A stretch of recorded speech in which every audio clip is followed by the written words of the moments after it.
Sa isang bayan sa probinsya, isang simpleng karinderya ng nilaga ang biglang naging usap-usapan dahil sa pambihirang sarap ng lasa nito.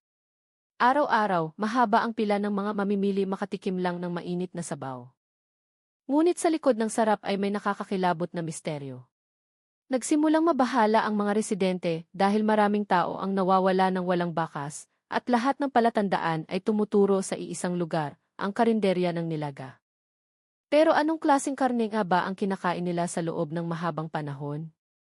Ang highway sa pinggiran ng bayan ay laging abala tuwing hapon.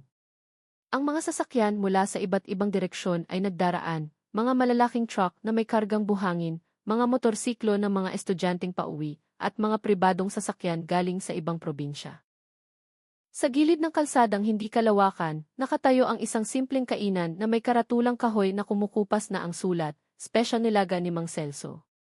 Hindi kalakihan ang karinderya, isa lamang itong semi-permanent na istruktura na kalahating semento at kalahating kawayan ang dingding. Sa harap, may ilang mahahabang mesa at mga upuang plastik na kupas na ang kulay. Gayunpaman, araw-araw ay puno ng customer ang lugar. Ang mga tao ay handang pumila, minsan ay naupo pa sa mga bangkito sa gilid ng kalsada, maghintay lang ng kanilang pagkakataon na makahigop ng mainit na nilaga. Ang may-ari ng karinderya, si Mang Celso, ay isang lalaking nasa edad 50, medyo mataba, bilugan ang mukha, at laging may nakapaskil ng ngiti sa labi. Tuwing may dumarating na suki, binabati niya ito sa mainit na boses, tila ba lahat ay espesyal na panauhin. Mabilis ang kanyang mga kamay sa pagtitimpla, pagsasali ng mainit na sabaw, at paglalagay ng mga hiwa ng karne na mukhang sariwa. Iba ang lasa ng kanyang nilaga. Malinaw ang sabaw pero malinamnam, hindi masyadong masebo, hindi maalat at laging mainit. Sabi ng marami, kapag natikman mo na, hahanap-hanapin mo na ito. May mga dayo pa mula sa kabilang bayan, at meron ding galing pa sa malalayong lugar na narinig lang ang kwento. Tulad na lang ng araw na iyon, sa pinakaunang mesa, may grupo ng mga construction worker na kakatapos lang sa trabaho. Nagtatawanan sila habang ganadong kumakain. Grabe, ang sarap talaga ng nilaga mo, Mang Celso, sabi ng isa sa kanila. Iba yung timpla ng sabaw, swak na swak. Kaya hindi nakakapagtaka na mahaba ang pila. Tumawa lang ng mahina si Mang Celso habang hinahalo ang malaking kaldero. Salamat naman, pare. Basta masaya ang customer, masaya na rin ako. Nang hapong iyon, lalong humaba ang pila. Ang bango ng sabaw na umaalon mula sa kaldero ay nagpapatakam sa sinumang mapadaan. Mula sa malayo, isang lalaking nakauniporme ng pulis ang nagmamasid, si Brix. Ilang linggo pa lang siyang na-assign sa istasyon sa bayang iyon at nag-adjust pa. Maayos ang gupit, matikas ang mukha, pero laging mapagmatsyag ang mga mata. Hindi sinasadyang narinig niya ang kwento tungkol sa karinderya ni Mang Celso mula sa mga residente habang nagpapatrolya. Nagpa siya si Brix na dumaan. Nakipila siya kasama ang iba, sinusubukang pakiramdaman ang paligid.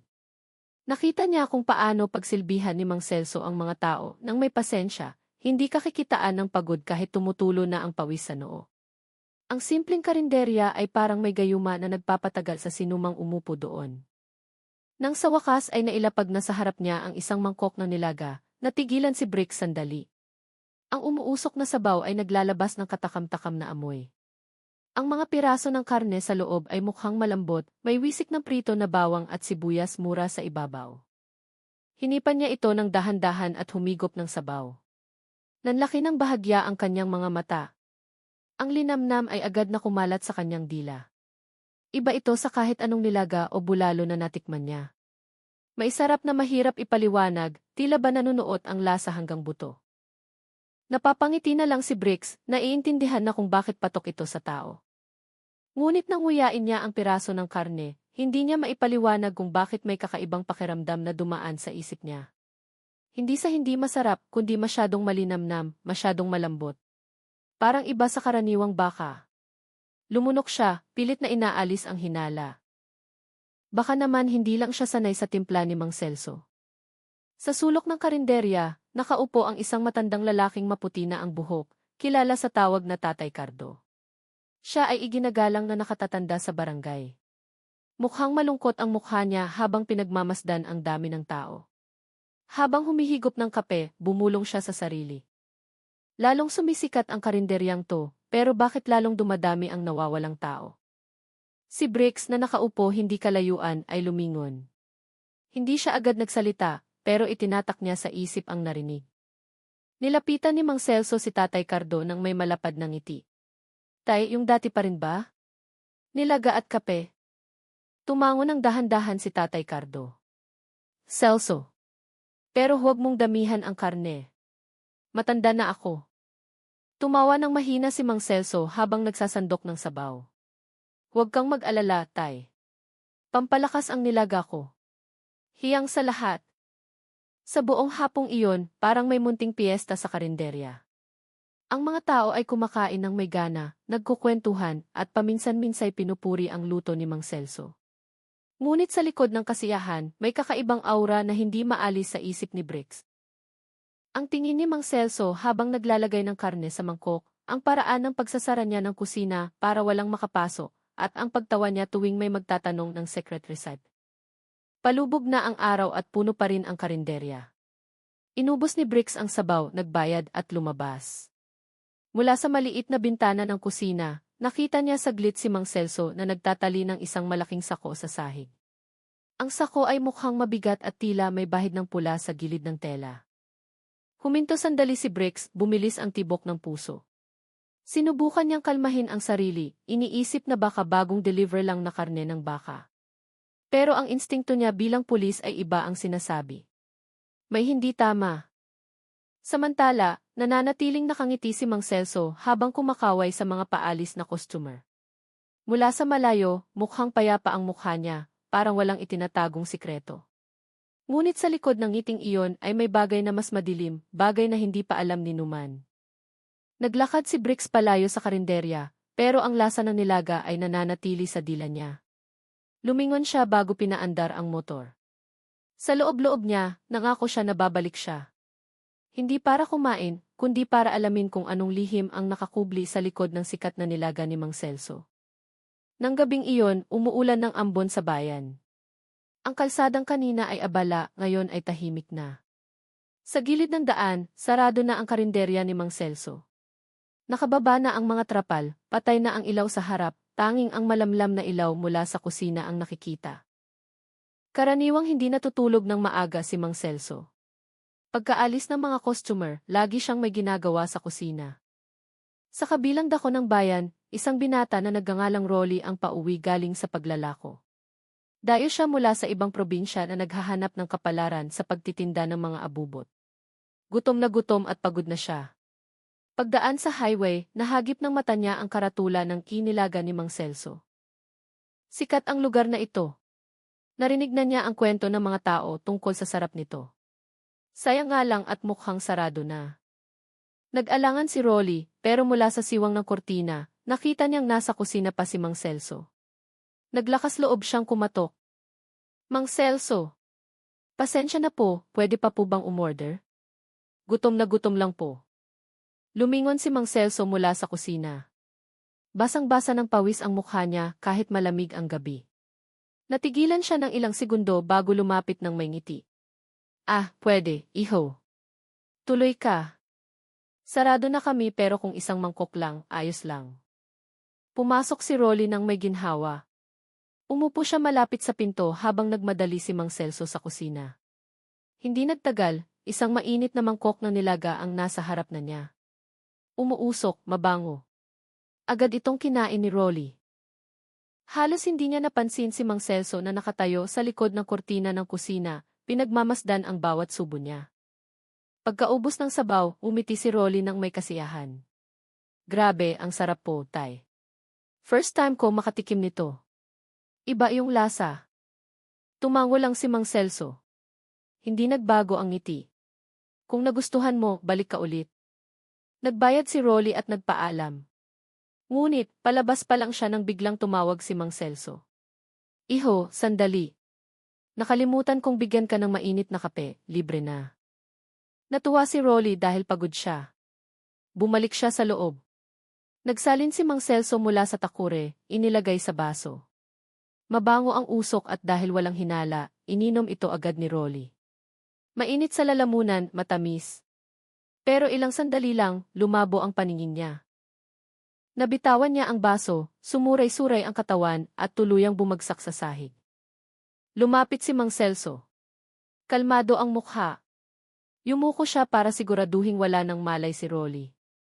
Pagkatapos, hinila niya ang katawan papuntang kusina at isinara ang kortina ng mahigpit. Ang tunog ng ulan sa labas ang tumabon sa lahat ng ingay. Walang sinuman ang nakapansin sa nangyari. Kinabukasan ng umaga, kumalat ang nakakabahalang balita. Hindi na nakauwi si Rolly sa kanyang tinutuluyan. Ang mga kaibigan niyang kapwa-dayo ay nagsimulang mag-alala. Naghanap sila sa palengke, nagtanong sa mga residente, pati sa ospital, pero walang Rolly na natagpuan. Nang marinig ni Tatay Cardo ang balita, may naalala siya. Nitong mga nakaraang buwan, may ilang dayo na rin ang nawala ng parang bula. Karaniwan ay mga estranghero na sandali lang tumitigil sa bayan, kaya hindi masyadong pinapansin ng mga residente. Pero sa pagkakataong ito, iba ang pakiramdam. Nagsimulang kabahan si Tatay Cardo at ang isip niya ay tumatakbo sa iisang lugar. Ang karinderya ni Mang Celso. Nang hapong iyon, bumalik si Brick sa karinderya. Narinig na niya ang report tungkol sa pagkawala ni Rolly. Sadyang pumunta siya bilang ordinaryong customer kahit puno ng tanong ang isip niya.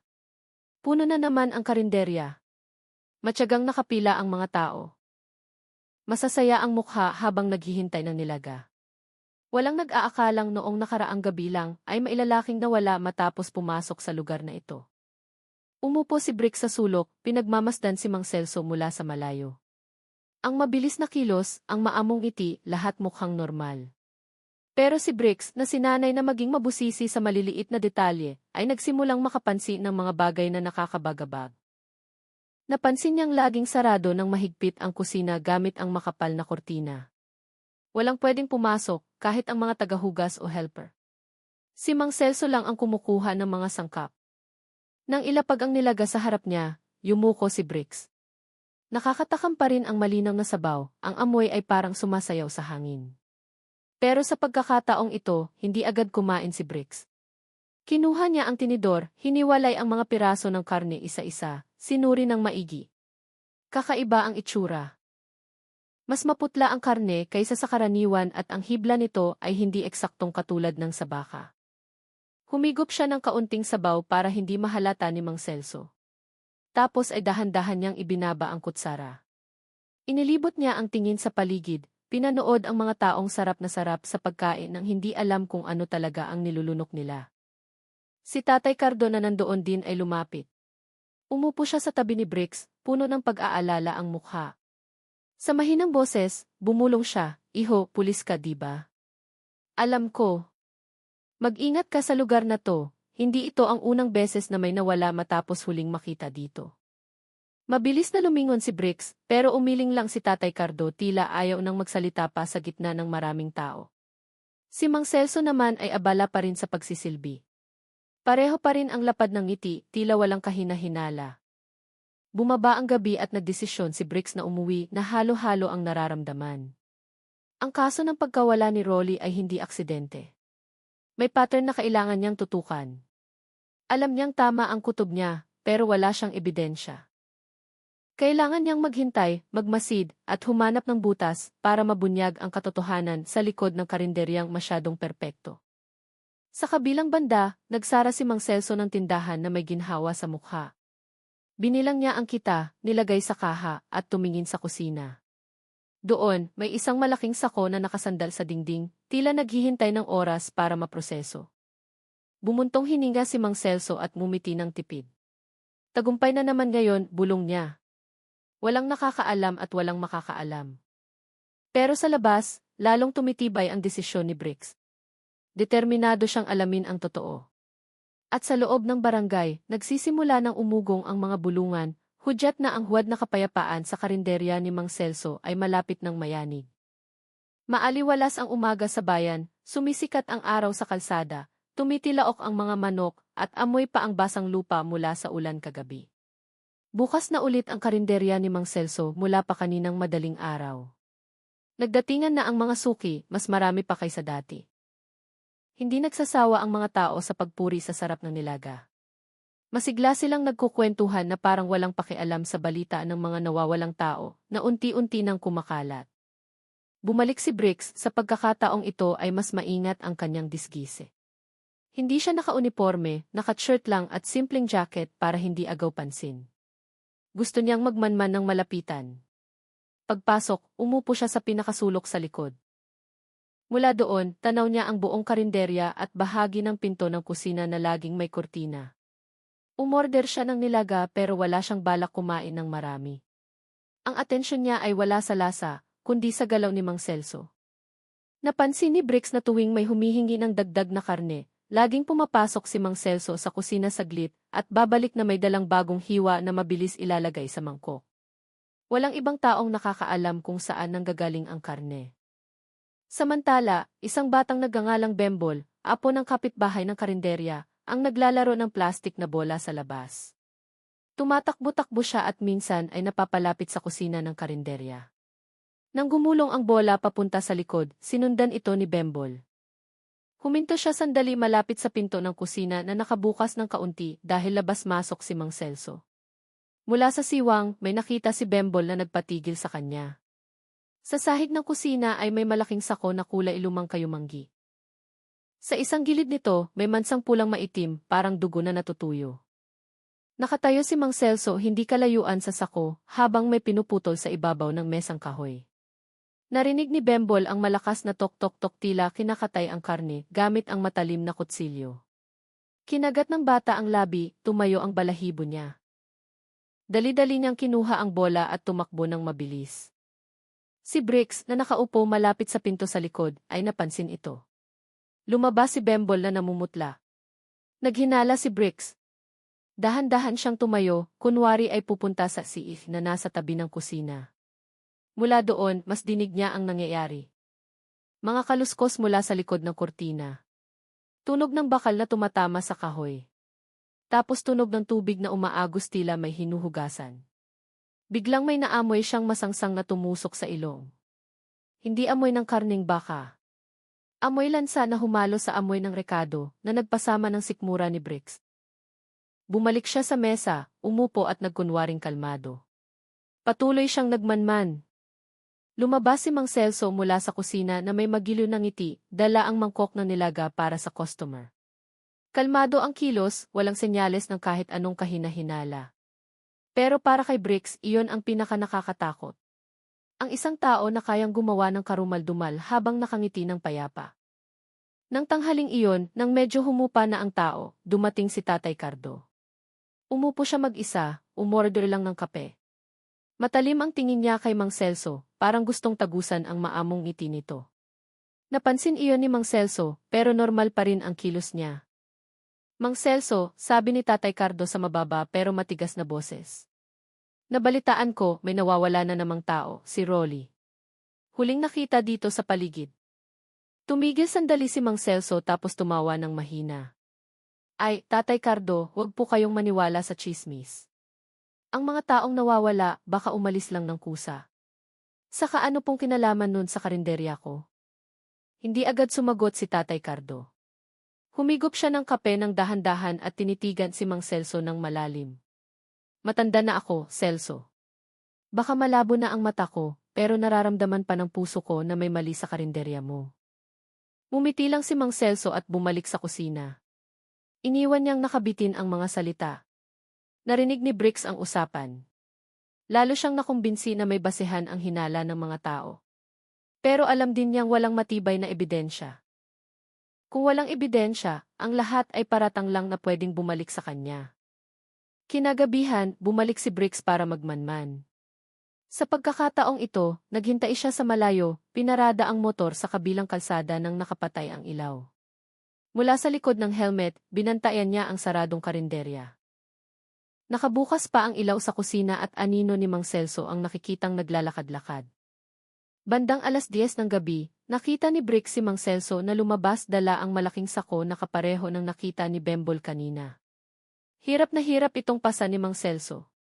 Mabigat ang hakbang niya tumawid papunta sa likod ng karinderya, patungo sa maliit na bodega na bihirang buksan. Kinuyom ni Briggs ang kamao, kumabog ang dibdib. Gusto niyang sundan, pero alam niyang kapag nahuli siya, masisira ang investigasyon. Nagmasid lang siya mula sa malayo, itinala ang oras at galaw ni Mang Celso. Makalipas ang ilang minuto, lumabas ulit si Mang Celso na wala ng dala. Kalmado ang mukha na parang walang nangyari. Huminga ng malalim si Bricks. Nang gabing iyon, sigurado na siya na may karumaldumal na itinatago sa likod ng kortina ng kusina at sa misteryosong sako na iyon. Pero para mabunyag ito, kailangan niya ng stratehiya. Hindi siya pwedeng magpadalos-dalos. Sa kabilang banda, pumasok ulit si Mang Celso sa karinderya. Isinara ang pinto ng mahigpit at umupo sa silya. Mula sa bintana, blanko ang mukha niya, wala na ang ngiti. Tinitigan niya ang isa pang sako sa sulok ng kusina at bumulong. Bukas ulit, bukas may bago na naman. Tahimik na ang karinderya ng gabing iyon. Patay na ang ilaw sa harap, tanging ang malamlam na ilaw sa kusina ang naiwan. Nakaupo si Mang Celso mag-isa sa mahabang bangko, nakatitig sa tasang kape na lumamig na. Kalmado ang mukha, pero sa mata niya ay dahan-dahang lumalabas ang anino ng nakaraan. Hindi naman talagang nagtitinda ng nilaga si Mang Celso noon. 20 taon na ang nakararaan, isa lang siyang matadero sa palengke. Mahirap ang buhay noon.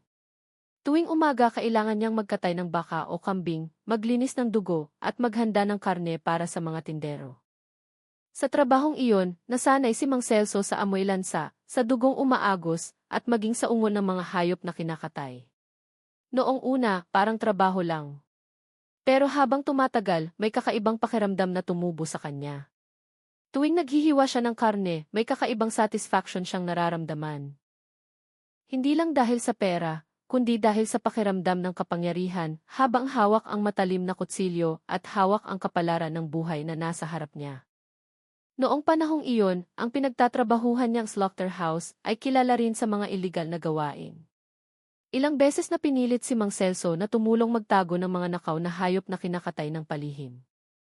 Nasanay siyang manahimik, nasanay magtago ng maruming sikreto. Doon siya natuto kung paano pagtakpan ang mga bakas, kung paano gawing mukhang normal ang bawal. Tandang-tanda pa ni Mang Celso ang isang pangyayari na bumago sa buhay niya.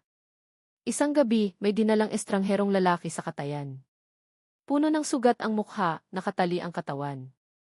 Hindi hayop, tao. Nagulat si Mang Celso, pero takot siyang lumaban. Inutusan siya ng amo niya na asikasuhin ang tao. At nang gabing iyon, sa unang pagkakataon, nakakita si Mang Celso ng dugong tao na umaagos sa sahig ng katayan. Iba ang amoy, pero nakakapagtaka na hindi siya nasuka. Sa halip, nagkaroon siya ng kuryosidad. Pagkatapos ng pangyayaring iyon, madalas siyang gambalain ng imahe ng dugong tao, ng mga hiwa ng laman na hindi nakikita ng karaniwang tao. Sinubukan niyang kalimutan, pero habang pilit niyang kinalilimutan, lalong lumalakas ang kuryosidad niya. Nang mahuli ng pulis ang amo niya makalipas ang ilang taon, tumakas si Mang Celso. Iniwan niya ang trabaho, sinubukang mamuhay ng normal. Nag-asawa siya at nagbukas ng maliit na karinderya. Ang asawa niya, isang pasensyosang babae, ay hindi kailanman nalaman ang nakaraan niya. Pero hindi nagtagal ang pagsasama nila. Namatay ang asawa niya dahil sa sakit, naiwang mag-isa si Mang Celso. Dahil sa kalungkutan, bumalik ang dilim sa isip ni Mang Celso. Nagsimula siyang mag-eksperimento sa pagluluto ng karne sa ibang paraan. Naalala niya ang gabi sa katayan, ang itsura ng karning tao, at ikinumpara niya sa baka.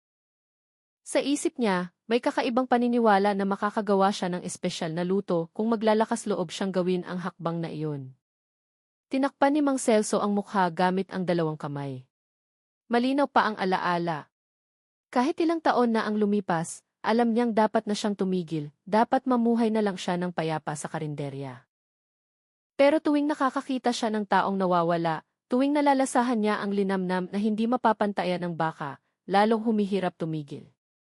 Sa kabilang banda, patuloy ang pagmamanman ni Bricks. Nang gabing iyon, nagpatrolya siya ulit sa tapat ng karinderya ni Mang Celso. Mula sa labas, nakita niya ang figura na nakaupo mag-isa, tila lunod sa iniisip.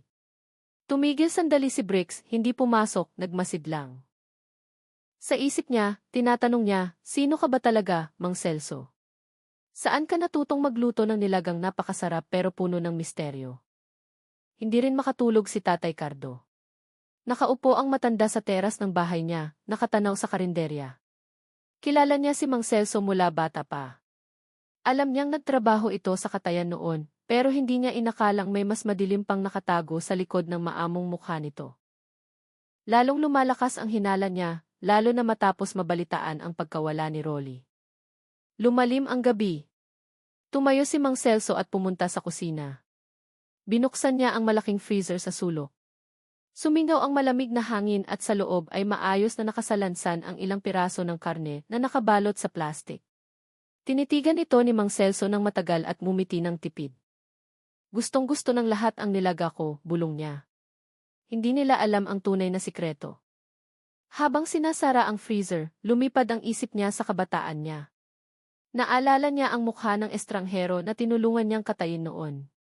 Mula sa pangyayaring iyon, natutunan niyang ang tao ay pwedeng mawala ng walang bakas, kailangan lang itagong mabuti. At ngayon, pagkalipas ng maraming taon, siya ang ebidensya. Dumarating ang mga tao, kumakain ng may gana at pumupuri.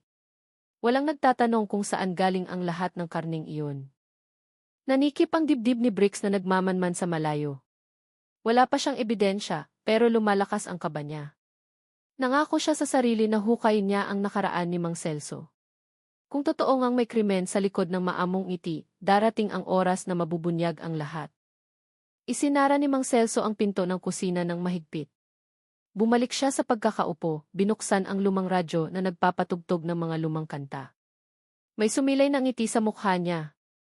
Para sa kanya, ang gabing ito ay paalala lang na hindi pa nabubunyag ang madilim niyang sikreto. At habang ang lahat ay nahuhumaling sa lasa ng kanyang nilaga, ligtas pa siya. Ngunit sa kaibuturan ng puso niya, alam ni Mang Celso na ang anino ng nakaraan ay hindi pwedeng itago habang buhay. Nang gabing iyon, bumuhos ang malakas na ulan sa bayan. Ang hangin ay may dalang amoy ng basang lupa na humalo sa amoy ng nilaga na nakakapit pa rin sa paligid ng karinderya.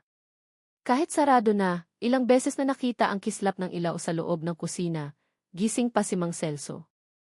Sa bahay niya na hindi kalayuan sa karinderya, balisang nakahiga si Bricks. Nakatitig sa kisame, matalas ang pandinig sa mga ingay sa labas. Mula noong mga nakaraang araw, madalas siyang makarinig ng mga sabi-sabi. May nagsasabing nakarinig sila ng mahinang sigaw sa kalaliman ng gabi. May nakakita rin daw ng anino ng taong nagmamadaling maglakad sa paligid ng karinderya. Lalo itong nagpakumbinsi kay Bricks na may tinatakpan. Bandang hating gabi, narinig nga ang sigaw. Hindi malakas, pero sapat para magpatayo ng balahibo. Galing ito sa likod, malapit sa kusina ng karinderya. Agad na bumangon si Bricks, nagsuot ng jacket at kinuha ang maliit na flashlight. Lumabas siya ng tahimik, maingat na naglakad sa ilalim ng tumitilang ulan. Pagdating sa gilid ng karinderya, huminto si Bricks. Nakinig siya. Wala na ang sigaw. Pero may ibang tunog, parang may mabigat na bagay na hinihila sa lupa. Inilawan ni Bricks ang paligid pero wala siyang nakita. Nakita lang niya ang bakas ng gulong ng maliit na kariton papunta sa likod. Yumuko si Bricks, tiningnan ang maputik na lupa. May mansang pulang malabo na humalo sa tubig ulan. Agad na sinabi ng kutob niya, dugo yan. Bumilis ang tibok ng puso ni Bricks. Alam niyang pwedeng maging importanteng ebidensya ito. Sinundan niya ang bakas ng dahan-dahan. Hanggang sa makarating siya sa likod ng kusina. Mula sa siwang ng lumang dingding, nakita niya ang ilaw at ang anino ni Mang Celso na paroot parito. Mukhang abala ang lalaki, ang mga kamay ay puno ng kung anong maitim, duguman o langis. Pinigil ni Bricks ang hininga. Alam niyang bawal magpadalos-dalos. Kailangan niyang hintayin ang tamang oras. Samantala, nagising din si Tatay Cardo dahil sa kakaibang tunog. Nakatayo ang matanda sa teras, hawak ang tungkod. Nakatingin sa direksyon ng karinderya. May kabang hindi maipaliwanag. Matagal na siyang naghihinala kay Mang Celso, pero ngayong gabi, mas malakas ang kutob niya. Kinabukasan ng umaga, mabilis na kumalat ang balita tungkol sa sigaw kagabi. Nagpalitan ng kwento ang mga residente. Ang iba ay natakot, ang iba ay pilit pinapakalma ang sarili na baka hayop lang iyon. Pero lalong tumindi ang takot nang mag-report ang isang naglalako ng gulay na nakakita siya ng piraso ng punit na damit na may dugo sa gilid ng kalsada malapit sa karinderya. Agad na inimbestigahan ni Bricks ang report. Nakita niya ang tela at kinuha bilang ebidensya. Alam niyang sapat na ito para patibayin ang hinala. Pero alam din niyang para mahuli si Mang Celso, kailangan niya ng ebidensyang hindi maitatanggi. Nang sumunod na gabi, nagdesisyon si Bricks na magmanman ulit. Nagtago siya sa likod ng talahiban malapit sa likod bahay. Mula doon, nakita niyang lumabas si Mang Celso dala ang malaking sako. Dahan-dahan itong naglakad, sinisiguradong walang nakatingin. Pinigil ni Bricks ang hininga, nakapako ang tingin sa sako. Paminsan-minsan ay may naririnig na mabigat na tunog na parang buto na nagtatama. Naghukay si Mang Celso sa sulok ng bakuran at inihulog ang laman ng sako sa hukay. Pagkatapos, tinabunan niya ito ulit ng basang lupa, inayos para hindi mahalata. Pagkatapos ay bumalik siya sa kusina nang hindi lumilingon. Naghintay si Bricks ng ilang sandali bago lumapit. Lumuhod siya sa lupang kakahukay lang ni Mang Celso. Kinapa ang lupa, malambot pa, basa pa. Nakakita siya ng hibla ng buhok na naipit sa lupa. Mahabang buhok na itim. Hinawakan ito ni Bricks ng mahigpit. Sapat na to, bulong niya. Pero alam niyang kapag nagmadali siya, pwedeng maghinala si Mang Celso at burahin ang lahat ng ebidensya. Kailangan niyang magtiyaga na hintayin ang tamang oras para ibunyag ang lahat. Sa kabilang banda, bumalik si Mang Celso sa loob. Naghugas ng kamay, binuksan ang kalan, at nagsimulang magpakulo ng sabaw ng nilaga tulad ng dati. May tipid na ngiti sa mukha niya. Para sa kanya, ang gabing ito ay bahagi lang ng routine. Walang makakahula sa totoong ginagawa niya. Walang maglalakas loob na magtanong ng malalim. Masyadong abala ang lahat sa pag-enjoy sa sarap ng nilaga niya. Si Tatay Cardo na nakarinig sa balita ng duguan na damit ay lalong nabalisa. Palihim niyang pinuntahan si Bricks. Bricks, iho, nanginginig ang boses ng matanda. Alam kong iniimbestigahan mo si Celso. Matagal na akong nagdududa. Kung siya nga ang dahilan ng pagkawala ng mga tao, kailangan mong kumilos agad. Huwag mo nang hayaang may mabiktima pa. Tinitigan ni Bricks ang mata ng matanda. Ramdam niya ang katapatan at takot nito. Huminahon po kayo, Tay. Hindi ako mananahimik. Pero kailangan nating maging pasensyoso. Kapag nagkamali tayo ng hakbang, makakalusot siya. Tumango ng dahan-dahan si Tatay Cardo. Kahit malungkot pa rin ang mukha. Lumalim ang gabi. Umuwi si Bricks na puno ng plano ang isip. Nagsisimula ng mabuo ang ebidensya. Patak ng dugo, damit, buhok, at testimonya ng mga tao, lahat ay tumuturo sa isang pangalan, Mang Celso. Alam niyang malapit na, mabubunyag na ang katotohanan. Pero alam din ni Bricks na habang lumalapit siya sa katotohanan, lalong lumalaki ang panganib. Kapag nalaman ni Mang Celso na binabantayan siya, posibleng gumawa ito ng mas masama pa. Pumikit si Bricks, nagdasal sa isip, Panginoon, protektahan niyo po ang mga tao dito. Huwag niyo pong hayaang may mabiktima pa. At kung si Mang Celso nga ang may gawa, hayaang mabunyag ang lahat sa tamang panahon. Sa karinderya, hinihipa ni Mang Celso ang kumukulong sabaw. Kumalat ang bango sa buong kwarto. Umiti siya at bumulong, mas dadami pa ang tao bukas. At sa labas, muling dumilim ang langit ng bayan tila nagtatago ng sikretong lalong sumisikip sa dibdib. Maaliwalas ang umaga sa bayan, basa pa ang kalsada mula sa ulan kagabi, madulas, maalinsangan, at ang amoy ng lupa ay humahalo sa amoy ng sabaw ng nilaga na umaalingasaw mula sa karinderya ni Mang Celso. Tulad ng dati, nagsisimula na ang pila. Dumarating ang mga tao na masaya ang mukha, walang kamalay-malay sa madilim na sikreto sa likod ng dingding ng kainan. Nakatayo si Bricks sa malayo, nagmamasid. Pinapanood niya ang bawat galaw ni Mang Celso na nagsisilbi ng may ngiti. Mula sa labas, mukhang normal ang lahat, masaya pa nga. Pero alam ni Bricks na ang nakikita ng tao ay maskara lang. Nang tanghali, umalis muna si Bricks sa baryo. Pumunta siya sa istasyon ng pulis sa bayan. Doon ay nakipagkita siya kay Major Arman, ang senior officer na pinagkakatiwalaan niya. Dala ni Bricks ang maliit na bag na may ebidensya, piraso ng dugo ang tela, buhok na nakuha sa likod bahay, at ang mga testimonya ng mga nakarinig ng sigaw. Sir, sa tingin ko sapat na to para humakbang tayo, sabi ni Bricks.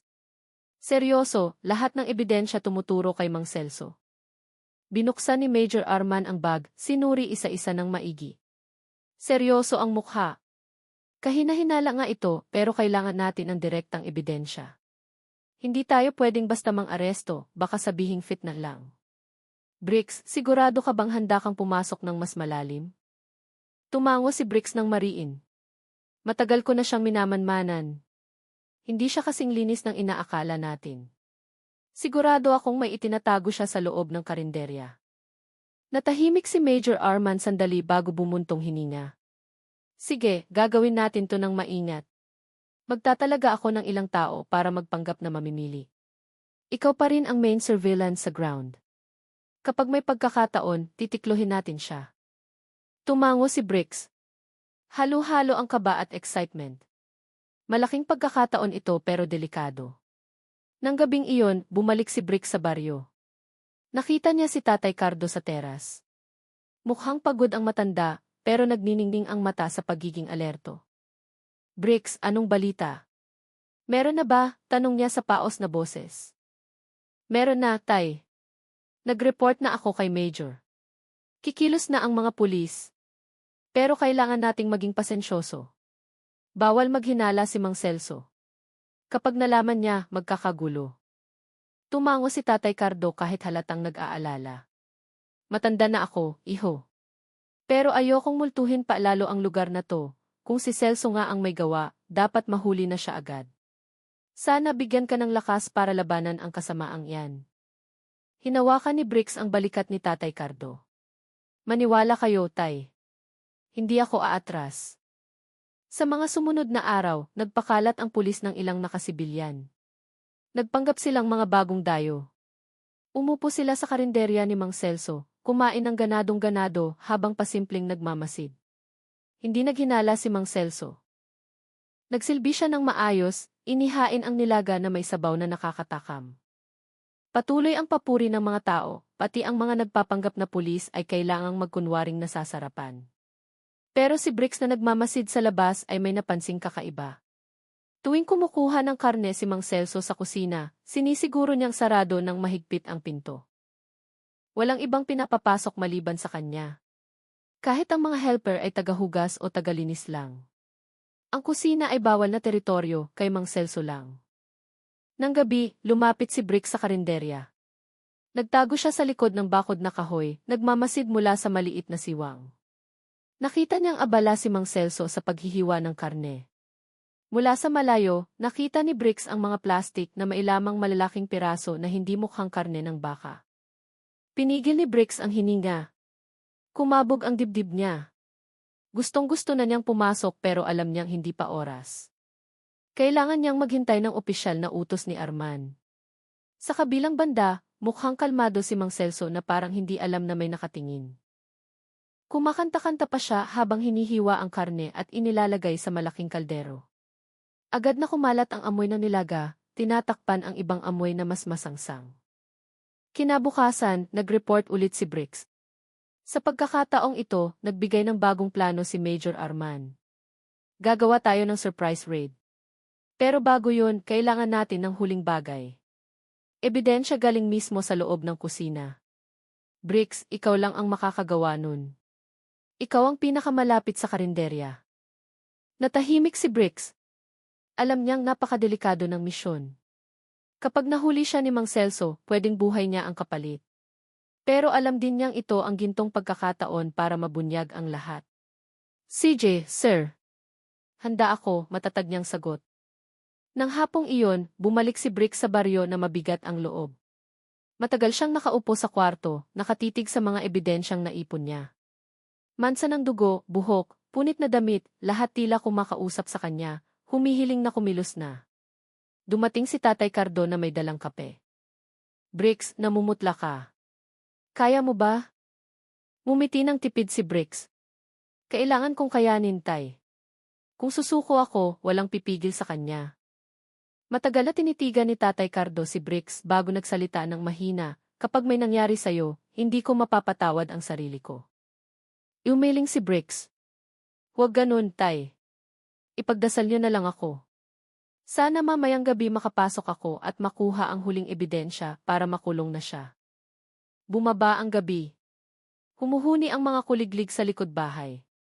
Naghanda si Bricks, maliit na flashlight, gloves, at pocket camera. Dahan-dahan siyang naglakad sa gitna ng mga puno papunta sa saradong karinderya. May ilaw pa sa loob. Lumunok si Bricks. Ito na ang oras. Maingat siyang lumapit sa pinto sa gilid ng kusina. Nanginginig ang kamay ng hawakan ang luma ng doorknob. Mabilis ang tibok ng puso, pero alam niyang bawal umatras. Samantala sa loob, nakaupo si Mang Celso, kalmadong naghahasa ng mahabang kutsilyo.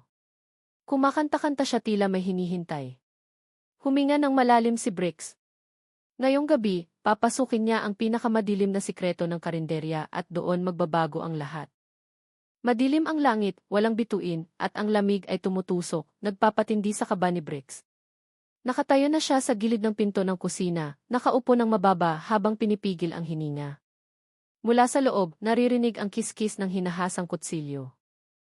Paulit-ulit, mahina pero matalim, parang kanta ng kamatayan na nagpapatayo ng balahibo. Nagsuot ng glove si Bricks, binuksan ang maliit na flashlight na tinakpan ng itim na tela para hindi agaw pansin ang liwanag. Kinapa niya ang doorknob na luma na. Dahan-dahan niyang tinulak. Umalingit-ngit ng mahina ang pinto, kaya napapigil siya ng hininga.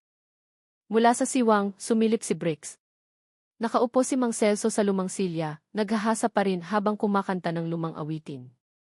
Sa harap niya ay may malaking mesa at sangkalan na may mansa ng pulang hindi pa natutuyo. Nang tumayo si Mang Celso para kumuha ng gamit, mabilis na pumasok si Bricks at nagtago sa likod ng malaking aparador. Kumabog ang dibdib niya. Binabasa ng malamig na pawis ang sentido kahit malamig ang gabi. Mula sa pinagtataguan, mas malinaw niyang nakita ang kusina. May malalaking kaldero sa kalan. Kumukulo ang sabaw na may nakakatakam na amoy. Pero ang muntik nang hindi paniwalaan ni Bricks ay ang malaking freezer sa sulok. Paminsan-minsan ay binubuksan ito ni Mang Celso, kumukuha ng plastik at inilalagay sa mesa. Nang bumukas ng malaki ang pinto ng freezer, nakita ni Bricks ng saglit.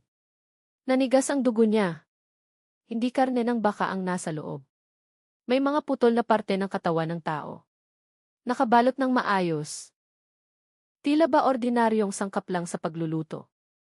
Nakita pa niya ang daliri ng kamay na buo pa. Tinakpan ni Bricks ang bibig para hindi sumigaw. Bumaliktad ang sikmura niya, pero kailangang magtiis. Ito ang ebidensyang hinahanap niya. Mukhang kalmado si Mang Celso. Parang normal lang ang lahat. Hiniwa niya ang isang balot at hiniwa ang karne ng sanay na sanay. Ang tunog ng kutsilyo sa sangkalan ay pumuno sa kwarto. Pagkatapos ay inilagay niya ito sa kaldero. Tinanggap ng kumukulong sabaw ang karne ng walang awa. Kinuha agad ni Bricks ang kamera sa bulsa. Nanginginig ang kamay na kumuha siya ng litrato. Freezer na puno ng parte ng katawan, mesang puno ng dugo, hanggang kay Mang Celso na naghihiwa ng karning tao. Bawat click ng kamera ay parang pakong nagbabaon sa katotohanan. Pero nang kukuha siya ng mas malapit na litrato, nasagi ng paa niya ang maliit na boteng babasagin sa sahig. Nahulog ito at nabasag ng malakas. Natigil si Mang Celso. Mabilis na lumingon sa pinanggalingan ang tunog. Nanliit ang mga mata sa hinala. Sino yan? Mabigat at malamig ang boses niya, nagpayelo kay Bricks. Nagpigil ng hininga si Bricks, sumiksik lalo sa likod ng aparador. Tumayo si Mang Celso, hawak ang mahabang kutsilyo. Dahan-dahan siyang naglakad, sinulod ang bawat sulok ng kusina. Napakatindi ng tensyon. Rinig ni Bricks ang sariling tibok ng puso. Kapag nahuli siya ngayon, tapos na ang lahat. Buti na lang, ang malakas na hangin sa labas ay nagpalangit-ngit sa bintana. Lumingon si Mang Celso sa bintana, nagreklamo at bumalik sa mesa. Hangin lang, bulong niya sabay baba ng kutsilyo. Nakahinga ng maluwag si Bricks. Kahit nanginginig pa, alam niyang wala ng oras. Gumapang siya palabas ng dahan-dahan papunta sa pinto sa gilid. Bago lumabas, lumingon siya ulit. Naghihiwa na ulit si Mang Celso. Kalmado ang mukha, parang walang nangyaring hinala kanina. Lumabas si Bricks, maingat na isinara ang pinto ng walang tunog. Pagkalabas, tumakbo siya ng bahagya, papunta sa talahiban at dumiretso sa bahay ni Tatay Cardo. Pagdating doon, kumatok siya ng mabilis. Nagulat si Tatay Cardo na patulog na sana at binuksan agad ang pinto. Nang makita ang maputlang mukha ni Bricks, alam niyang may nangyari. Anong nangyari, Bricks? Balisang tanong niya. Pumasok si Bricks, umupo na hinihingal. Binuksan niya ang kamera, ipinakita ang mga litrato. Nanlaki ang mata ni Tatay Cardo, nanginig ang katawan. Diyos ko, paos niyang sabi. Hindi ko inakala. Totoo pala ang lahat ng hinala. Seryosong tumingin si Bricks. Tay, sapat na to, bukas ng umaga ibibigay ko na to kay Major Arman. Hindi na tayo pwedeng maghintay. Kapag pinatagal pa, baka may mabiktima pa. Tumango si Tatay Cardo kahit takot pa rin. Tama ka, iho. Huwag mo na siyang bigyan ng pagkakataon.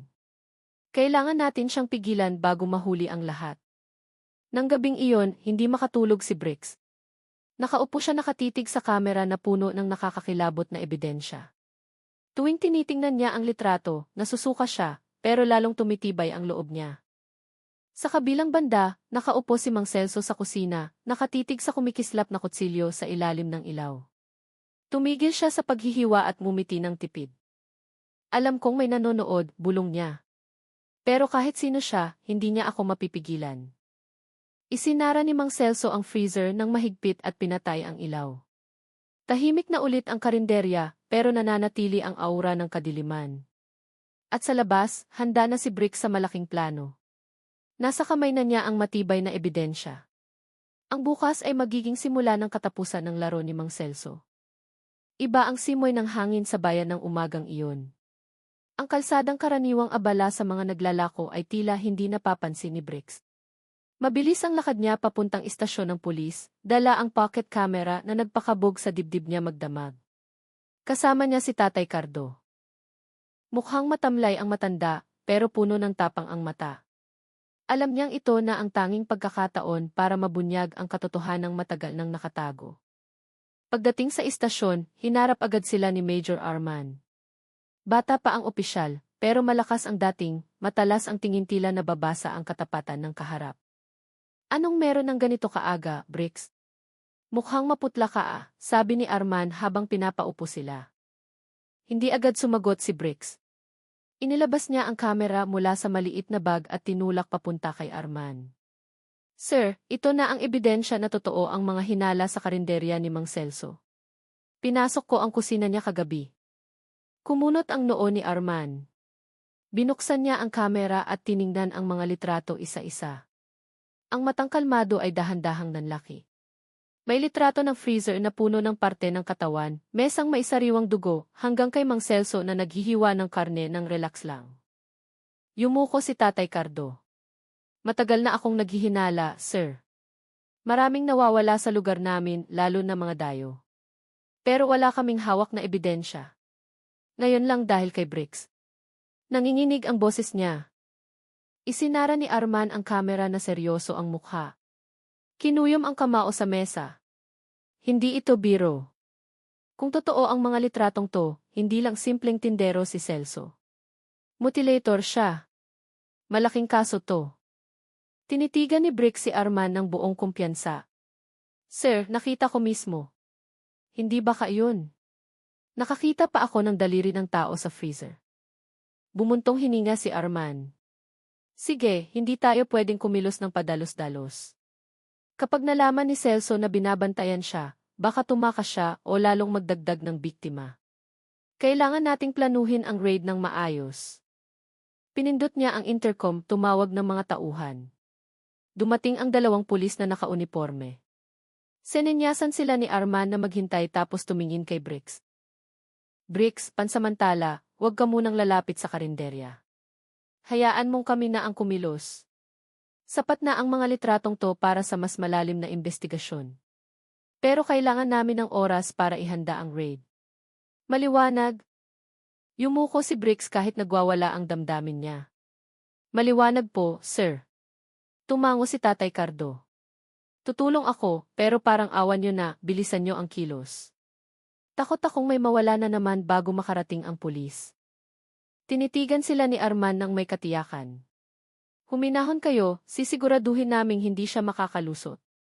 Samantala sa karinderya, nakaupo si Mang Celso sa mahabang bangko habang humihitit ng sigarilyo. Marami nang bumibili mula pa kaninang umaga. Ang bango ng nilaga ay umaakit ng mahabang pila. Pero hindi tulad ng dati si Mang Celso. Tegang ang mukha niya. Madalas siyang sumulyap sa kalsada. Naaalala niya ang tunog ng basag na bote kagabi. Kahit nagpapanggap siyang walang pakialam, alam ng puso niya na may nagmamanman. Hindi siya tanga. Sa tagal ng panahon, naging maingat siya, laging nagtatakip ng bakas. Pero kagabi, sinasabi ng instingto niya na may ibang tao sa kusina niya. Huminga ng malalim si Mang Celso at ngumiti ng samar. Kung may nakaalaman, uunahan ko ng kumilos, bulong niya.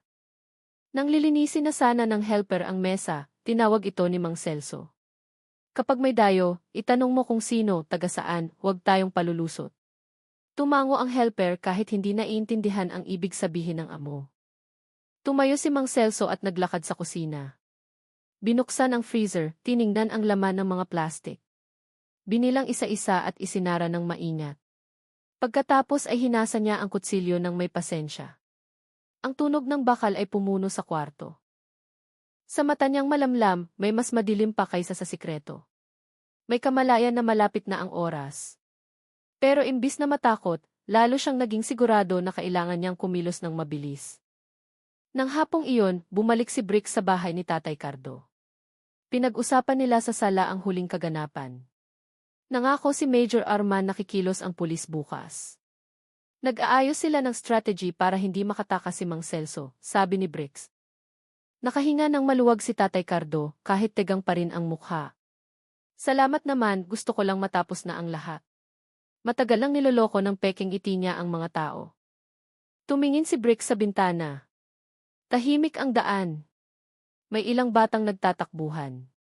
Pero sa malayo, nakita niya si Mang Celso na nakatayo sa harap ng karinderya, nakatitig ng diretso sa bahay ni Tatay Cardo. Nanigas si Bricks. Ang tingin ni Mang Celso ay hindi gaya ng dati, hindi magiliw. May matalim na hinala, tila alam niyang may itinatago si Bricks. Tay, bulong ni Bricks. Nakatigin si Mang Celso dito. Mabilis na lumingon si Tatay Cardo, pero nakatalikod na si Mang Celso pabalik sa karinderya. Binalot sila ng katahimikan. Tanging tunog ng orasan ang naririnig. Kinuyom ni Bricks ang kamao. Kailangan nating mag-ingat. Sa tingin ko naamoy na niya tayo. Nang gabing iyon, hindi makatulog si Bricks. Nakaupo siya nakatitig sa bintana. Sa isip niya, nandoon pa rin ang imahe ng freezer na puno ng parte ng katawan. Pero ang mas nakakatakot ay ang posibilidad na alam na ni Mang Celso kung sino ang pumasok sa kusina niya. Alam niyang hindi pa tapos ang laro. Baka nga nagsisimula pa lang. Binalot ng nakakabinging katahimikan ang gabi sa bayan. Tanging ilan ng poste ang nagbibigay liwanag sa kalsada. Paminsan-minsan ay naririnig ang kuliglig sa bukid. Sa isang simpleng bahay, nakaupo si Bricks kasama si Major Arman at 2 pulis. Nakalatag sa mesa ang maliit na mapa ng barangay na may pulang marka, karinderya ni Mang Celso.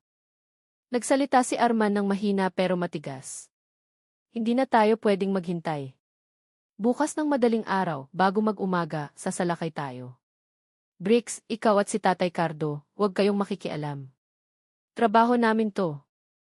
Lumunok si Bricks, pinipigil ang kagustuhang sumali. Naiintindihan ko, sir. Pero tandaan nyo, hindi ordinaryong tao si Mang Celso. Tuso siya, laging may paraan para magtago ng bakas. Tinitigan siya ni Arman ng buong kumpiyansa. Kaya nga kikilos tayo ng mabilis at tahimik. Huwag kang mag-alala, may backup team kami. Kapag pumasok kami, hindi na siya makakatakas. Nagsalita si Tatay Cardo na kanina patahimik. Major Arman, isa lang ang hiling ko. Hulihin niyo siyang buhay. Para malaman ng mga tao kung sino talaga siya. Tumango si Arman. Makakaasa kayo. Samantala sa karinderya, hindi makatulog si Mang Celso. Nakaupo siya sa kusina nakatitig sa mahabang kutsilyo sa mesa. Umuusok ang sigarilyo sa paligid ng mukha niyang madilim. Naalala niya ang tunog ng basag na bote noong isang gabi. At ang kakaibang tingin ni Bricks. Bricks, bulong niya. Nanigas ang panga niya sa pangalang iyon. Ikaw ang pumasok sa kusina ko, di ba? Tumayo siya, binuksan ang freezer at tinitigan ang laman. Maayos pa rin ang mga plastik ng karne. Hinaplos niya ang isa at isinara ng malakas ang pinto. Kung may sumusubok man na pabagsakin ako, kailangan nilang galingan, bulong niya. Lumabas si Mang Celso ng kusina at isinara ng mahigpit ang pinto. Hindi niya alam na sa malayo, isang pulis na nakasibilyan ang nagmamanman sa kanya mula sa kapihan sa tapat. Nag-report agad ang pulis sa radyo. Target nasa location pa. Kalmado ang galaw pero alerto. Hating gabi, balisa si Brick sa bahay ni Tatay Cardo. Kahit pinagbawalan na ni Arman, may nararamdaman siyang mali. Ang tingin ni Mang Celso kanina ay masyadong matalim. Tay, natatakot ako na baka alam na ni Mang Celso ang tungkol sa akin, mahinang sabi ni Bricks. Tinapik ni Tatay Cardo ang balikat niya. Ginawa mo ang tama, iho.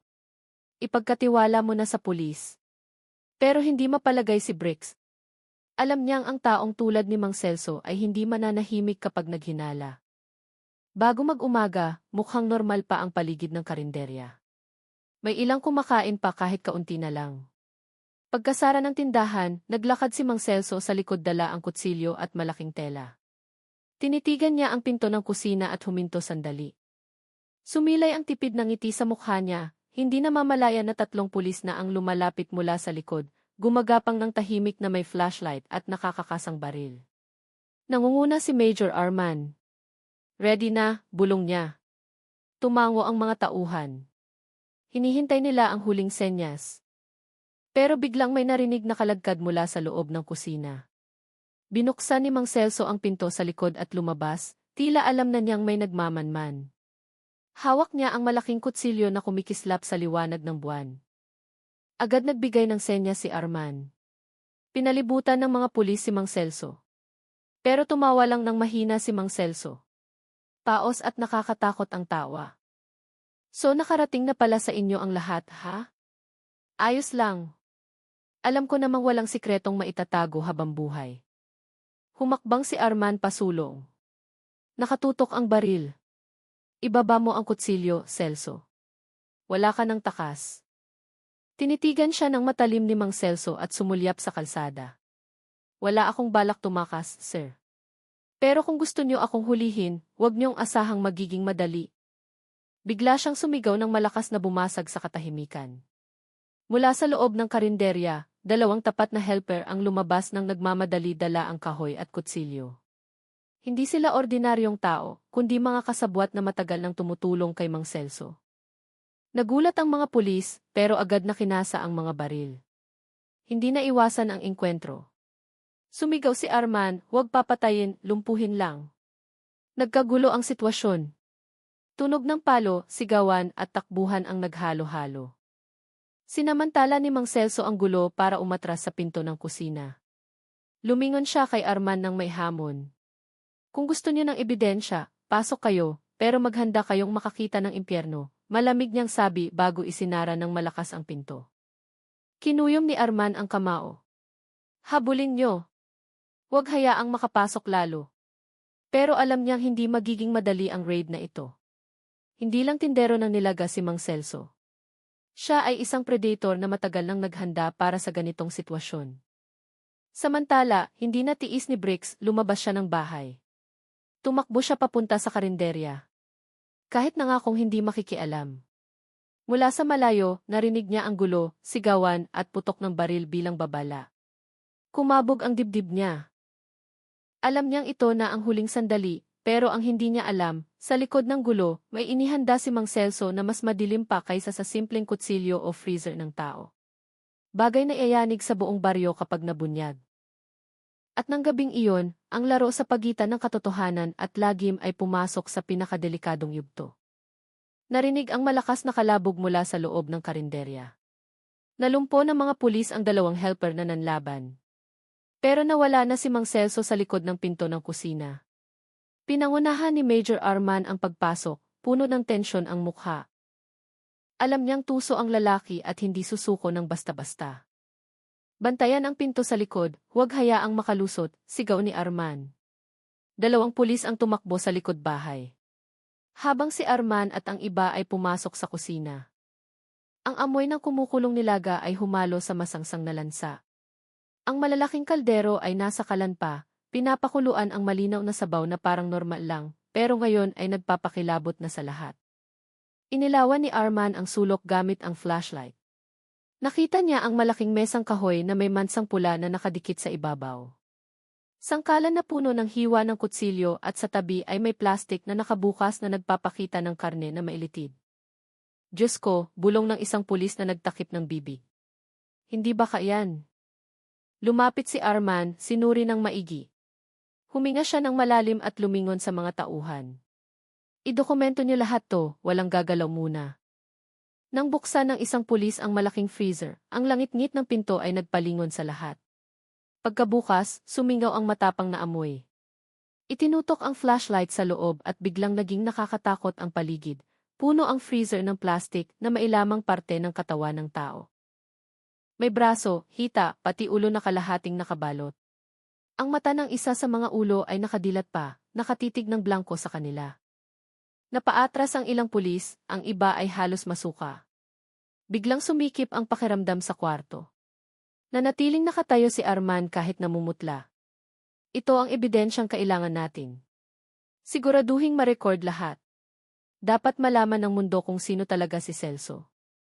Habang abala ang pulis sa kusina, gumapang si Mang Celso sa masikip na lagusan sa likod bahay.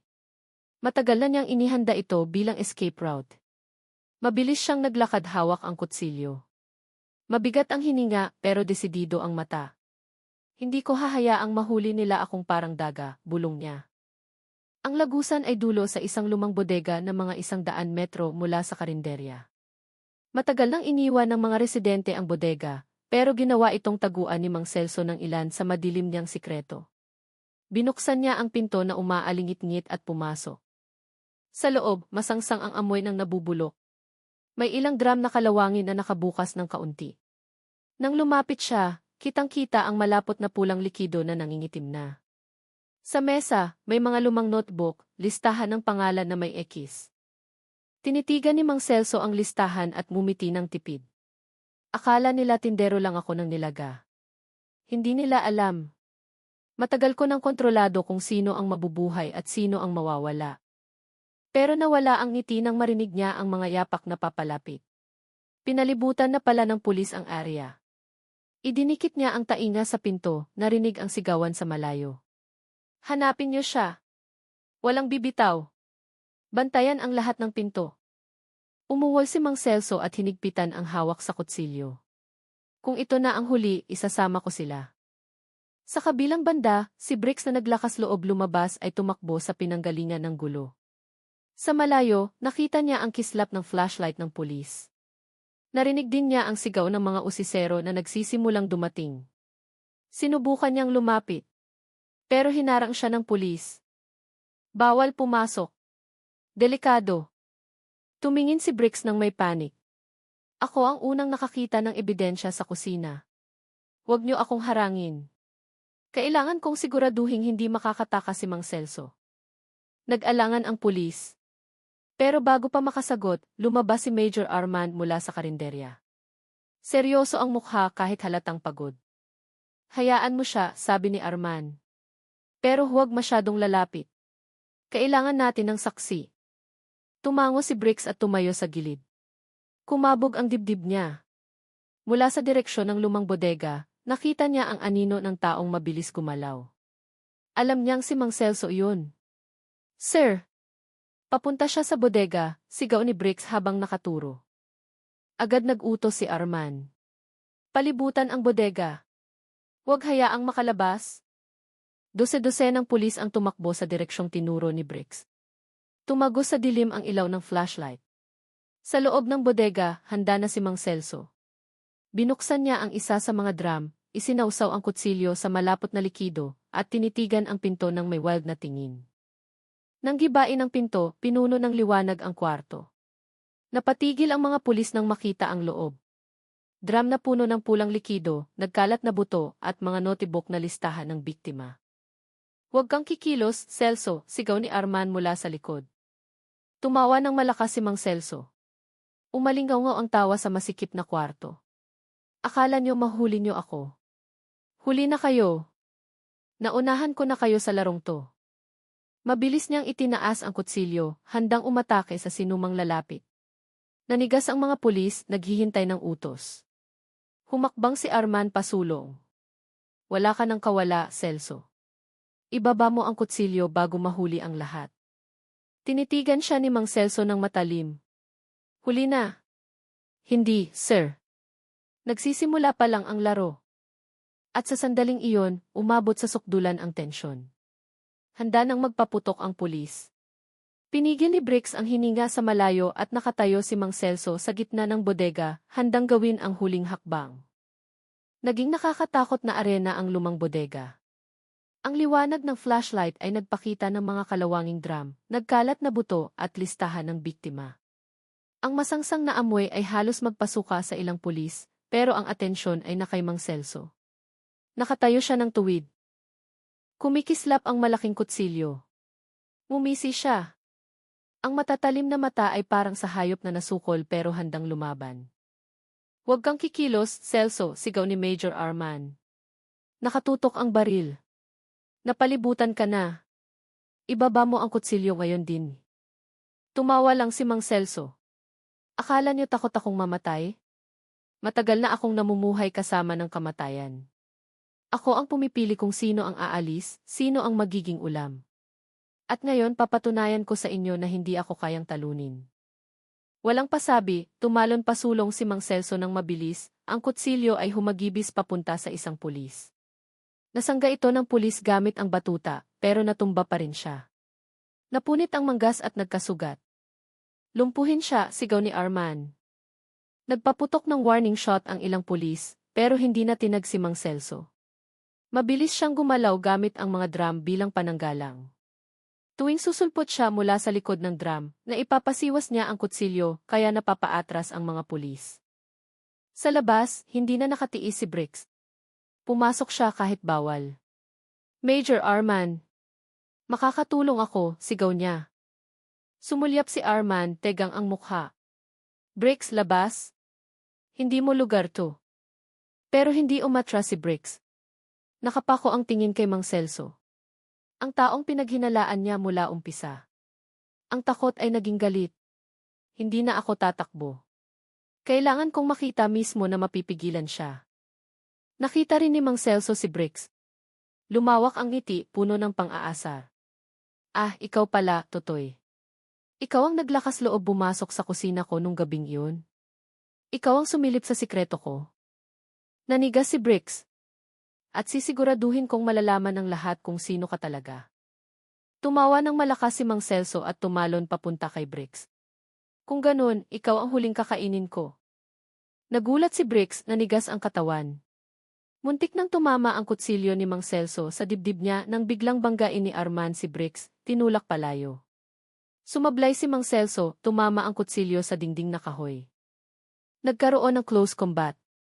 Sinubukan ni Arman na pigilan si Mang Celso gamit ang batuta, habang patuloy sa pag-atake si Mang Celso gamit ang kutsilyo. Lumabas ang maliliit na kislap nang magtama ang mga bakal. Hinihingal ang dalawa. Sinubukan tumulong ng ibang pulis, pero nahirapan sila sa sikip. Bumangon si Briggs nang makitang naiipit na si Arman. Lumingon siya at nakakita ng mahabang kahoy sa sulok.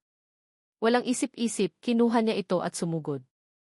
Nang iwinasiwas ni Mang Celso ang kutsilyo kay Arman, hinampas ni Briggs ang kahoy sa braso ni Mang Celso. Sa lakas ng palo, muntik nang mabitawan ang kutsilyo. Pero pilit pa rin itong hinawakan ni Mang Celso. Hindi ako magpapatalo sa batang tulad mo, asik ni Mang Celso. Gamit ang natitirang lakas, umikot siya at hinampas si Briggs hanggang sa matumba ito. Sumuray-suray si Briggs, tumama ang ulo sa drum at nahilo. Itinaas ulit ni Mang Celso ang kutsilyo handang tapusin si Briggs. Pero sa sandaling iyon, kumilos agad si Major Arman. Sinipa niya ng malakas ang pulsuhan ni Mang Celso. Tumalsik ang kutsilyo sa sulok. Agad na sumugod ang ibang pulis. 2 tao ang humawak sa braso ni Mang Celso, isa ang dumagan sa kanya sa sahig. Nagpumiglas si Mang Celso, napakalakas ng katawan parang nasasapian. Sumigaw siya sa galit. Bitawan niyo ako. Mga duwag kayo. Hindi pa ako tapos. Hindi pa ako talo. Yumuko si Arman. Malamig ang mukha. Pinusasan niya si Mang Celso ng mahigpit. Tapos na. Nakuha na namin ang ebidensya. Mabubulok ka na sa kulungan. Hinihingal si Mang Celso sa sahig. Nagliliyab pa rin ang mata sa galit. Kulungan. Akala niyo ba titigil ang mga tao sa pagkain sa karinderya ko bukas? Adik na sila. Hahanap-hanapin nila ang lasa. Hindi niyo mabubura iyon sa alaala nila. Tumayo si Bricks na nanginginig ang katawan. Maputla siyang nakatingin kay Mang Celso nang may pandidiri at ginhawa. Mali ka, Celso. Hindi ka nila hahanap-hanapin. Mandidiri sila kapag nalaman nila kung ano talaga ang kinakain nila. Tumahimik sandali ang kwarto. Tanging ang mabibigat na hininga ng mga pulis ang naririnig. Tumigil sa pagpupumigla si Mang Celso, tumawa na lang ng mahina habang nakatingin sa kisam. Sinenyasan ni Arman ang mga tauhan. Ilabas siya. I secure ang location. Lahat ng ebidensya kailangang makumpiska. Itinayo ng mga pulis si Mang Celso na nakaposas na ngayon. Nakangisi pa rin siya ng nakakaloko kahit pawisan ang mukha. Nakatayo lang si Bricks, pinapanood ang pag-alis ng lalaki na halo-halo ang nararamdaman. Sa labas ng bodega, nagkakagulo na ang mga tao. Nagsisiksikan sila para malaman ang nangyari. Kumikislap ang mga flashlight ng pulis. Lumitaw si Tatay Cardo mula sa umpukan. Tegang ang mukha. Nakita niyang inilalabas si Mang Celso na nakaposas. Tumulo ang luha niya. Totoo nga. Totoo ang lahat. Nilapitan siya ni Bricks, tinapik sa balikat. Tapos na, Tay. Hindi na siya makapananakit. Tumayo si Major Arman sa harap ng mga residente. Malakas ang boses. Mga kababayan, saksi kayong lahat. Ngayong gabi nahuli namin si Celso, ang may-ari ng karinderya. Hindi siya ordinaryong tindero. Mamamatay tao siya na nagtatago sa likod ng mga ngiti. Nahanap na namin ang lahat ng ebidensya. Nagkagulo ang paligid. Nagulat ang mga tao. May umiyak, may nagtakip ng bibig sa gulat. Ang ilan ay nasuka nang ma-realize na ang nilagang kinakain nila ay hindi baka, kundi tao. Pumikit si Bricks, pinipigil ang emosyon. Sa wakas, umabot na sa puntong ito ang laban niya. Nahuli si Mang Celso, nabunyag ang sikreto, at lumabas ang tunay na anyo sa harap ng marami. Pero sa sulok ng puso niya, alam ni Bricks na hindi pa ito tapos. May mahabang proseso pa, paglilitis, pagkilala sa mga biktima, at trauma na mumulto sa baryo. Pero nang gabing iyon, kahit paano ay nakahinga siya ng maluwag. Ang predator na nagtatago sa likod ng malinaw na sabaw ng nilaga ay nahuli na rin sa wakas. Iba ang pakiramdam ng umaga sa bayan matapos ang gabing puno ng gulo. Ang kalsada sa paligid ng karinderya ni Mang Celso na dating mataa, ngayon ay may dilaw na police line na. Tahimik ang gusali, sarado ang mga bintana, habang ang amoy lansa na naiwan ay nagpapaiwas sa sinumang lumapit. Mabilis kumalat ang balita ng pagkaaresto kay Mang Celso. Sa loob ng ilang oras, dumagsa ang national media. Nakatutok ang mga kamera sa bawat sulok ng karinderya. Ang mga mikropono ay nakatutok sa mga residenteng shock pa rin. Naguunahan ang mga reporter at ang headline sa GE at dyaryo ay, "Gulo sa Batangas, Nilaga, gumagamit ng karning tao." Nagkumpulan pa rin ang mga taga-baryo sa harap ng karinderya. May mga hindi makapaniwala, may mga umiiyak ng husto. May mga nagsabing bumabaliktad ang sikmura nila tuwing naaalala kung gaano sila kadalas kumain doon. May nagmumura kay Mang Celso, mayroon ding tahimik lang. Hindi makapagsalita. Nakatayo si Bricks sa gilid ng kalsada, mabigat ang loob na pinagmamasdan ang mga tao. Naririnig niya ang mga bulungan. May sinisisi ang sarili dahil hindi naging sensitibo, may sinusumpa si Mang Celso. Pero para kay Bricks, ang lahat ng ito ay parang bangungot na sa wakas ay nabunyag na. Lumapit si Tatay Cardo, malungkot pa rin ang mukha. Bricks, sa tanang buhay ko, hindi ko inakalang ang taong tulad ni Celso ay may magagawang ganito. Kasama nating naninirahan, bumabati araw-araw, nagpapanggap na mabuting tao. Tumingin si Bricks sa kanya. Kaya nga siya nakapagtago ng matagal, Tay. Alam ng taong tulad niya kung paano pagtakpan ang tunay na anyo. Pero tapos na ang lahat ngayon. Tumango si Tatay Cardo kahit tumutulo ang luha. Maraming pamilya ang masisira pag nalaman to, anak na nawala, asawa, kapatid. Yun pala naging biktima sa kamay niya. Hindi kalayuan, nagbibigay ng press conference si Major Arman. Pinalilibutan siya ng mga reporter. Kumikislap ang mga kamera. Nakakuha kami ng matibay na ebidensya ng mga putol na katawan ng biktima sa bodega sa likod. Ang initial investigation ay nagpapakita na maraming biktima. Karamihan ay hindi pa nakikilala. Makikipagtulungan kami sa forensics team para makilala sila. Opisyal na naming dinitin si Celso sa kasong murder at mutilation. Nag-aagawan sa pagtatanong ang mga reporter pero kalmadong sumagot si Arman isa-isa. Pinagmasdan ni Bricks mula sa malayo, si Arman para sa kanya ay hindi lang pulis, kundi bayani na naglakas loob harapin ang lagim para sa katotohanan. Nang araw ding iyon, dinala si Mang Celso sa headquarters na may mahigpit na bantay. Kahit nakaposas, wala ni katiting na pagsisisi sa mukha niya. Sumulyap pa siya sa mga tao at ngumiti ng tipid tila, gusto pang mag-iwan ng takot sa puso nila. Tingnan mo siya, Bricks, nanginginig na sabi ni Tatay Cardo. Nakukuha pa niyang umiti pagkatapos ng lahat. Kinuyom ni Bricks ang kamao. Yan na ang huling ngiti niya sa labas ng kulungan, Tay. Pagkatapos nito, rehas na lang ang makikita niya. Sa mga sumunod na linggo, hindi na naging katulad ng dati ang baryo. Nananatiling sarado ang karinderya ni Mang Celso at maraming tao ang ayaw dumaan sa tapat nito. Ilang pamilya ng biktima ang pumunta sa pulis para magtanong tungkol sa mga nawawala nilang kaanak.